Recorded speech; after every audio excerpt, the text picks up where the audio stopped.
with regard to yesterday.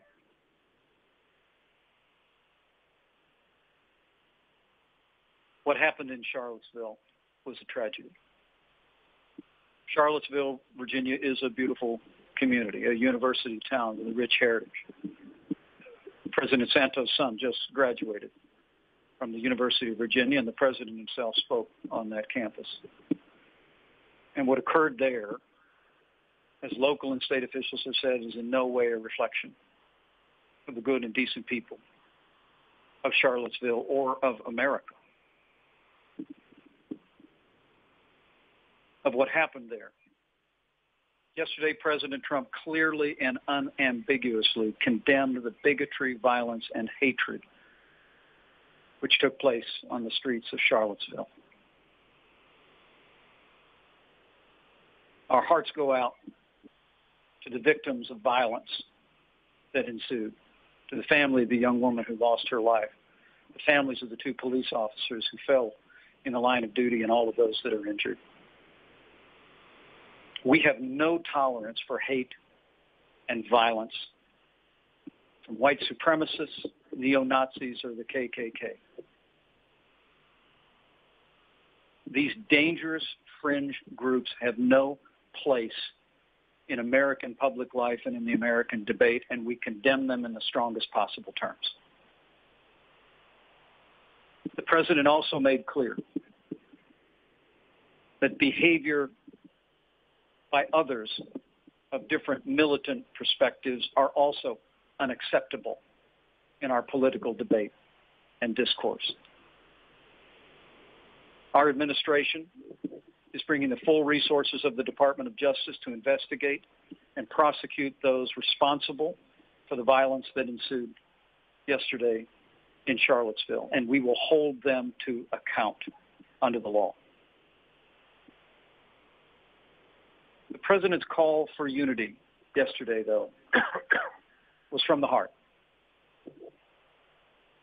It was a sincere call in these 2 divided times in our country for those on the extremes to be dismissed and for the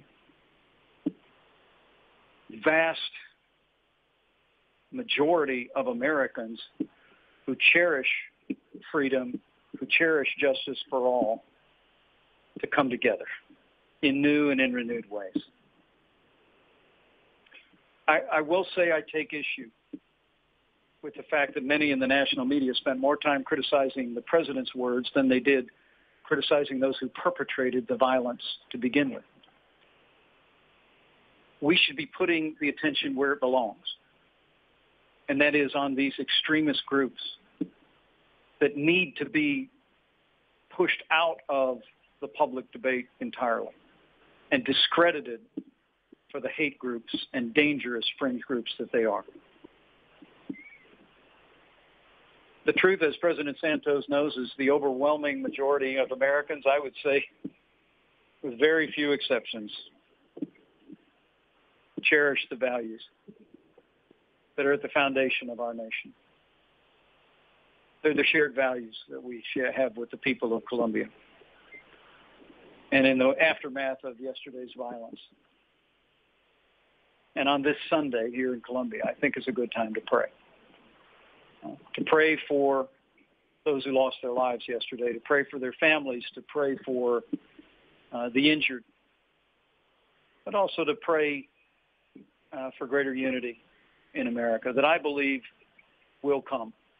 We can seize this moment, as President Trump said yesterday, as a moment where we stop, where we pause, and where we move forward together. Muy bien, de esa manera. And we now conclude the joint statements by President Santos and Vice President Pence. Thank you, everyone, for joining us.